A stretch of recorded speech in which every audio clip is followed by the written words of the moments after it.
겨울 동안 추위 속에 떠는 사람들에게, 슬픔, 고통, 근심 속에 압박받는 이에게 달콤함과 따뜻함을 포도주는 주고 있지. 그러나 넌 혼자 있다. 얼음 속, 눈 속에서. 겨울 지나 다시 너는 열매 맺길 준비해. 싹을 내며 가지 뻗어 우르르 옷 입어. 쓰라린 겨울의 아픔 결코 원망하지 않고 새로운 신선함만을 바라며 일어선다. 2월 24일 토요일 아침부 번역자 김기아.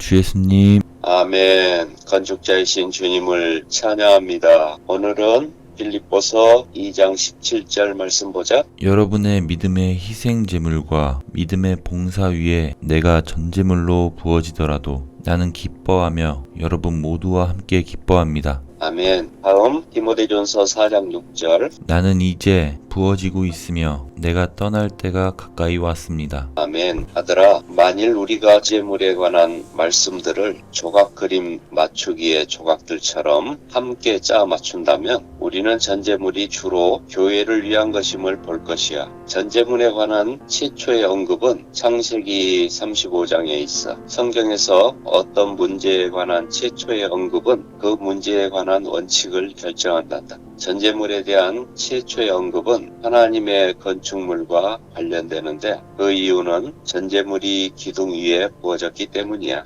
출애굽기와 레위기와 민수기에 나오는 전제물에 관해 읽을 때 우리에게 창세기 35장의 기초가 없다면 우리는 전제물이 하나님의 건축물을 위한 것임을 깨닫지 못할 것이야. 그렇다면 우리는 전제물에 대한 첫 언급으로 돌아가야 하며 그곳에서 우리는 전제물이 하나님께 경배하기 위한 것일 뿐 아니라 베델을 건축하기 위한 것임을 본단다. 전제물에 관한 마지막 언급은 디모데후서 4장 6절에 있어. 이 절에 나오는 전제물 역시 교회 곧 베델을 위한단다. 그러므로 성경의 첫 언급부터 마지막 언급까지 전제물은 주로 하나님께 경배하기 위한 것이 아니라 하나님의 건축물을 위한 것이었어. 전제물은 겉보기에는 경배를 위한 것이지만 사실상 하나님의 집을 위한 것이지. 즉 전제물은 하나님의 성전의 표지판인 기둥을 건축하기 위한 것이란다. 아들아, 이 말을 이해하기 위해 창세기 35장 14절을 다시 읽어볼까?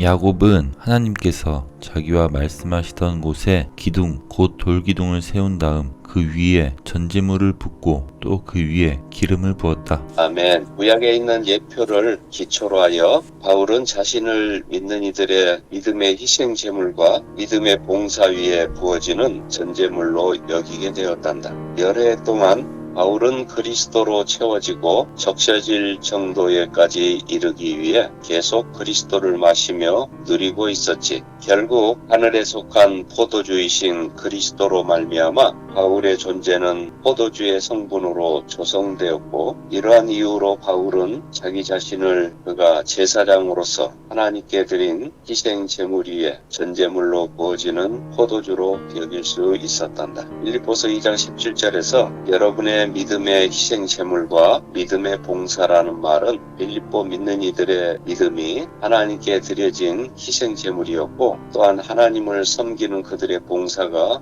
되었다는 것을 가리켜 바울의 사역의 산출물과 결과는 믿는 이들의 믿음이었어. 빌립보서 2장 17절에 있는 믿음은 모든 것을 포함한 것이며 믿는 행위보다 훨씬 더 많은 것을 포함하고 있지. 여기서 믿음은 믿는 이들이 받아들이고 누린 것을 포함하며 궁극적으로는 믿는 이들 자신의 어떠함을 포함해. 이러한 믿음은 바울의 사역의 결과란다. 바울이 사역한 결과로 믿는 이들은 모든 것을 포함한 믿음, 바울이 하나님께 희생제물로 드린 믿음을 갖게 되었어. 아들아, 회복찬송 465장 13절 14절을 선포해 볼까? 너는 손을 높이 들어 하늘 공기 마시며 결코 땅에 기대거나 엎드리지 않누나 가지치는 자의 손길 웃으면서 다시 맞아 마치 전에 그 아픔을 겪지 않은 자처럼. 포도나무 가지들은 피와 즙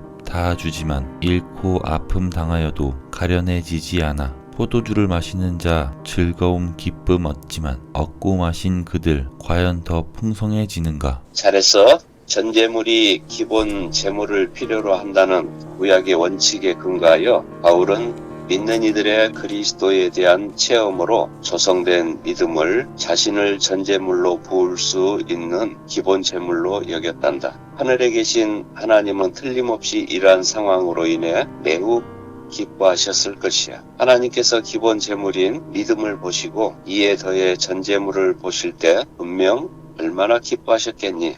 믿는 이들 편에는 믿음이 있었고 사도 편에는 전제물이 있었어. 얼마나 놀라운 광경인가. 바울이 그들 모두와 함께 기뻐한다고 말한 것은 당연한 것이야. 바울은 믿는 이들의 믿음의 희생 제물 위에 자신이 전제물 순교의 피를 흘리는 것을 기뻐했단다. 그는 기뻐했을 뿐 아니라 모든 성도들과 함께 기뻐했어. 다른 사람들과 함께 기뻐하는 것은 그들과 기쁨을 나누는 것이야.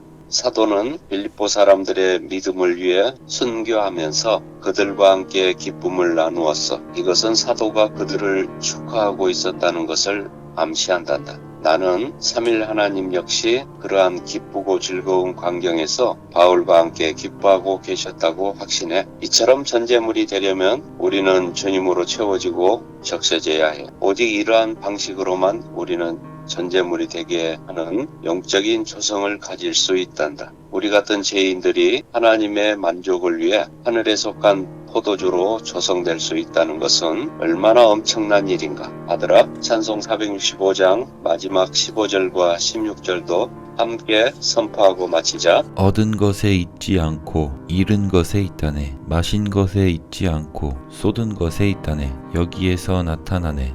우리 생명 참된 분량, 깊은 죽음 겪은 사람 가장 큰 것 얻는다. 자철이 받은 자만 세상의 주 얻으며 고통 속에 있는 자를 위로해 줄 수 있네. 십자가를 못 누린 자 소리나는 구리일 뿐 자기 생명 미워할 때 초월 기쁨 누리네. 수고했어. 오 주 예수님, 당신을 사랑합니다. 사도 바울과 같이 성도들의 믿음의 희생 제물과 믿음의 봉사위에 우리가 전제물로 부어지더라도 우리는 기뻐하며 성도들 모두와 함께 기뻐합니다. 아멘. 아멘.